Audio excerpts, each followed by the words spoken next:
तुम्ही कधी विचार केला आहे का, ड्रॅगन फ्रूटला ड्रॅगन फ्रूट का म्हणतात? याची गुलाबी साल आणि त्यावरचे हिरवे ज्वाळांसारखे दिसणारे खवले लोकांना पौराणिक ड्रॅगनची आठवण करून देतात. म्हणूनच या फळाला ड्रॅगन फ्रूट हे नाव मिळालं. पण एक मजेशीर गोष्ट म्हणजे हे फळ झाडावर नाही तर कॅक्टसवर उगवतं. आता जाणून घेऊया 5 भन्नाट facts.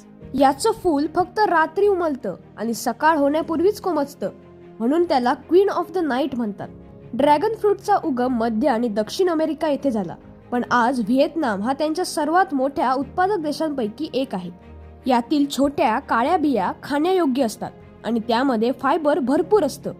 Dragon फ्रूटमध्ये vitamin C, antioxidant आणि फायबर भरपूर असल्यामुळे ते शरीरासाठी खूप फायदेशीर आहे.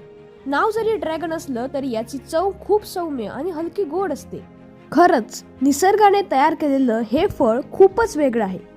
अशाच भन्नाट माहितीसाठी फॅक्टोफनला सबस्क्राईब करा.